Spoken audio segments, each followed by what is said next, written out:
Bonjour, salam alaikum, bienvenue sur Mizan TV. Nous allons essayer de réfléchir ensemble aujourd'hui sur un verset du Coran qui se trouve dans la sourate 2, donc sourate al-Baqarah, et c'est le verset numéro 186. Et donc Dieu nous dit dans ce verset, وَإِذَا سَأَلَكَ عِبَادِي عَنِّي فَإِنِّي قَرِيبٌ أُجِيبُ دَعْوَةَ الدَّاعِ إِذَا دَعَانِ. Donc comment peut-on prendre cette traduction pour que les francophones puissent aussi avoir une part à cet échange, à cette réflexion? Lorsque mes serviteurs t'interrogent à mon sujet, dis-leur qu'en vérité, je suis proche. Je réponds à la demande de celui qui m'appelle quand c'est moi qui l'appelle. Donc là, on voit qu'il y a plusieurs manières de traduire ce verset. Souvent, on traduit ce verset d'une façon différente de celle que je viens de lire. On dit plutôt « je réponds à la demande de celui qui me demande ». Et donc, on imagine que Dieu répond à nos invocations, c'est-à-dire je lui demande la santé, donc il va me donner la santé, je lui demande la richesse, donc il va me donner de la richesse, je lui demande des choses, que ce soit sur le plan spirituel, sur le plan physique ou sur le plan psychique, et il répond à ma demande. Mais dans la traduction que nous venons de lire, il est dit « Je réponds à la demande de celui qui m'appelle quand c'est moi qui l'appelle. » Ida da'an. C'est-à-dire que là, c'est différent. C'est pas, je ne réponds pas à ta demande particulière, mais je réponds à ta demande si c'est moi que tu demandes. Donc Dieu dit, si c'est moi que vous demandez, c'est-à-dire ma présence, ma proximité, alors je vais vous répondre. Et donc ça, c'est très important de le souligner, puisque souvent, nous avons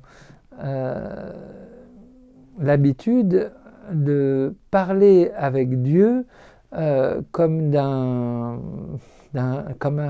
si on s'adressait à quelqu'un qui est le directeur, excusez-moi du terme, d'un supermarché. Hein? Mais non, le paradis le plus haut pour le croyant, comme vous le savez, et la croyante, c'est Jannatu Adnin, et dans ce paradis, qu'est-ce que l'on gagne? On ne gagne pas les palais et autres boissons et nourritures, mais on gagne la présence divine. Et donc le plus haut des paradis, c'est ce que l'on se doit de demander. Et le plus haut des paradis, c'est l'endroit où nous acquérerons la paix que l'on cherche, l'amour que l'on cherche, et où l'on sera inondé de cette béatitude, et où on aura l'infini, et où on aura la chance, l'honneur de contempler le visage, wajhullah, le visage divin. Et il est dit que ceux et celles qui auront cette chance à 1 heure de la journée, elle leur suffira comme nourriture et comme boisson.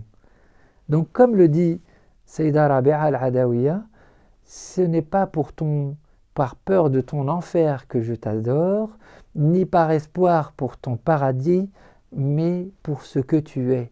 C'est-à-dire que au lieu de chercher les effets de la grandeur et de la beauté divine, cherchons la source de cette beauté et de cette bonté. Et c'est lui. Et donc si on le demande lui, alors on arrivera. Et c'est le chemin spirituel que devrait emprunter chacun et chacune des croyantes. Mais il est normal qu'à un stade de notre cheminement, nous ayons la volonté d'avoir des fruits de nos demandes, les fruits de notre demande, comme quelqu'un qui planterait une graine et qui voudrait en récolter les fruits. Et toutes nos actions sont comme des graines que l'on plante, dont on peut récolter les fruits, mais le plus noble serait celui qui met à la disposition des autres un verger afin qu'ils puissent se nourrir, et de se trouver dans la compagnie de celui qui est le propriétaire du verger. Est-ce que c'est comparable du fait de manger un fruit de ce verger? Non. Merci de nous avoir suivis et à bientôt pour une nouvelle chronique, si Dieu le permet, sur Mizzen TV. Au revoir, salam.